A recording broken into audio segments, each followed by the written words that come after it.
Desde 1917 em Fátima, Nossa Senhora vem nos alertando sobre os perigos do comunismo que se espalhou no mundo.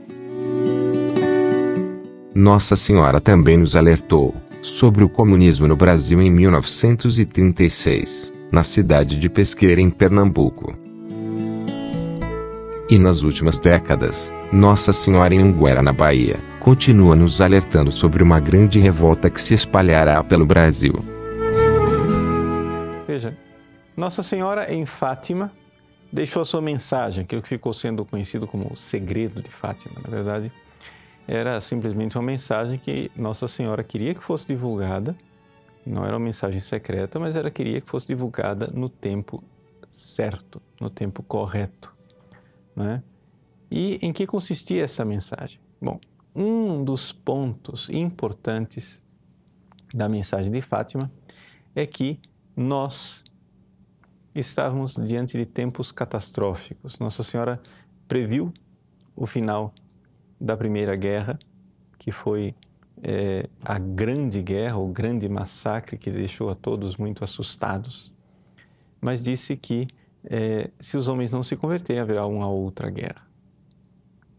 E assim aconteceu a Segunda Guerra Mundial. Nossa Senhora pediu penitência, oração, conversão.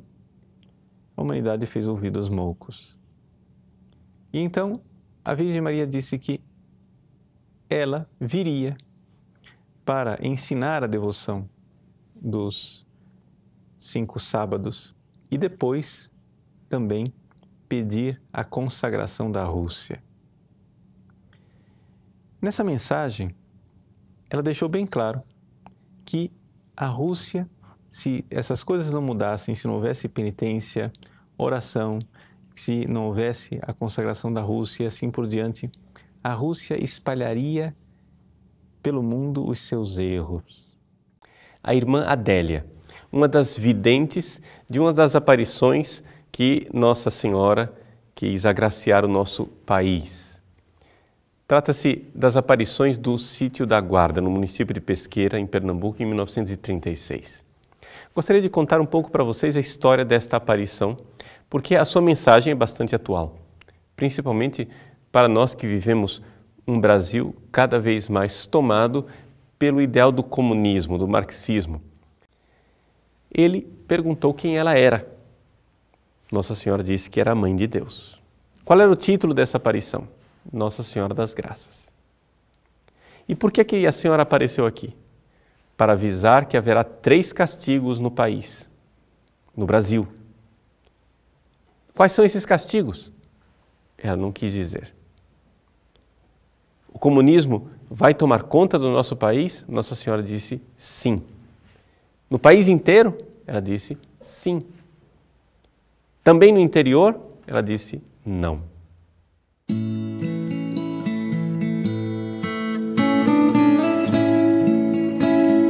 Chegará o dia em que 3 poderes serão dominados. Rezai pelo Brasil. Deus quer salvar-vos. A vossa nação beberá o cálice amargo da dor. Uma grande revolta se espalhará pelo Brasil, e a morte estará presente em muitas praças e ruas. Sofro por aquilo que vem para vós. Eu sou a vossa mãe. Escutai o que vos digo. Não vim do céu, por brincadeira. Tudo aquilo que aqui vos anunciei, vai realizar-se. Estai atentos. Queridos filhos, caminhais para um futuro doloroso. A terra de Santa Cruz beberá o cálice amargo do sofrimento. Conflitos violentos se espalharão, e a dor será grande para os meus pobres filhos. Sofro por aquilo que vos espera. Fugi do pecado. Deus está contristado por causa dos vossos pecados. A capital do Brasil será vítima do seu próprio povo. Haverá grande destruição. A vossa nação tropeçará, e pelas ruas haverá conflitos e derramamento de sangue. O Brasil estará na guerra. a bandeira, eis que nela está a causa da guerra. A capital do Brasil viverá momentos de angústia, e sangue correrá pela famosa praça.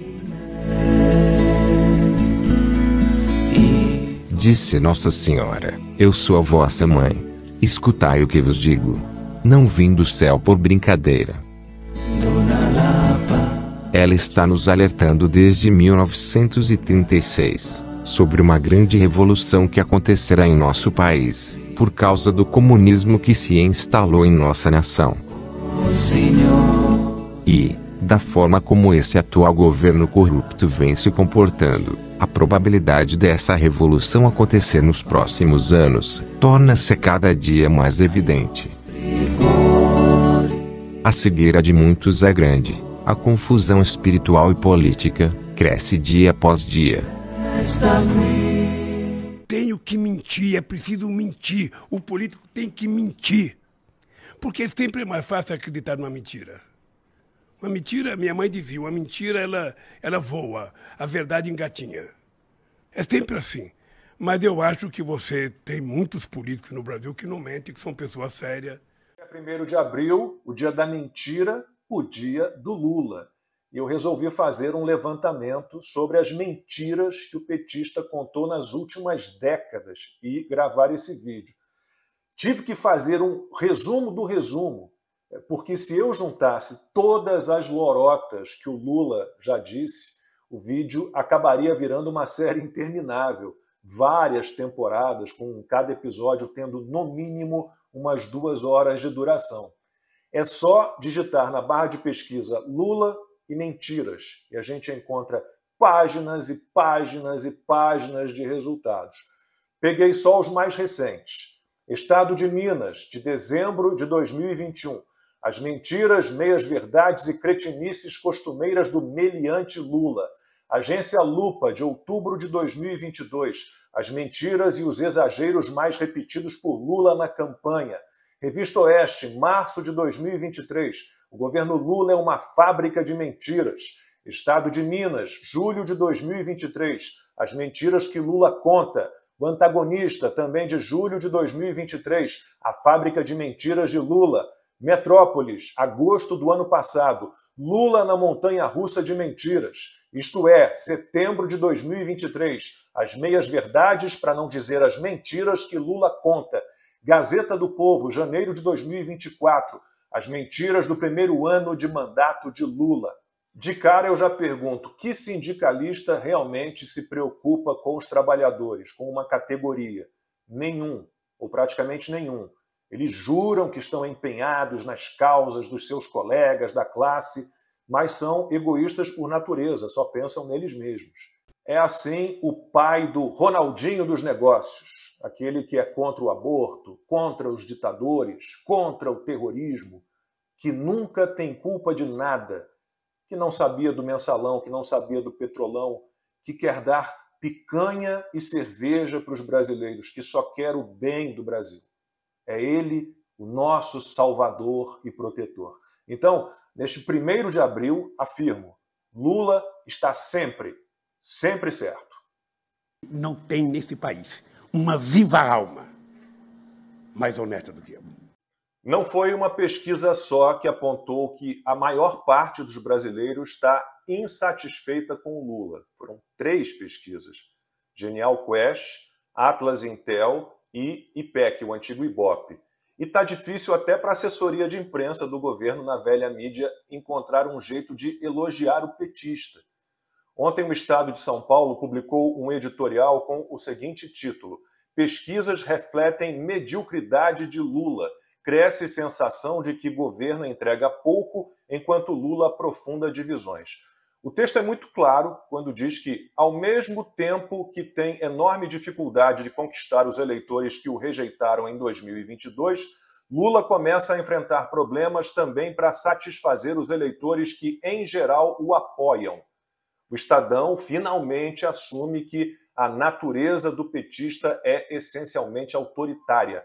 Critica o pedido feito por Lula para gastar mais em nome do povo, fórmula clássica dos demagogos, especialmente aqueles que sentem a popularidade escorrer por entre os dedos. E resume em uma palavra o terceiro mandato dele: medíocre. Também no Estadão de ontem, a Eliane Cantanhede escreveu que Lula parece ou finge não ver, mas as coisas estão desandando. Ela diz que o petista está sempre mal-humorado e faz declarações recheadas de erros, não só de comunicação, mas de informação e compreensão do mundo. E tem mais. Após relativizar a democracia, agora avaliza a lisura das eleições convocadas por Nicolás Maduro, enquanto se cala sobre Alexei Navalny, assassinado por Vladimir Putin, e até sobre a dengue. Fala o que não deve e cala sobre o que deve. E segue a Cantanhede. Lula exercita seu velho populismo e defende mais gastos, quando o principal problema é exatamente o equilíbrio fiscal.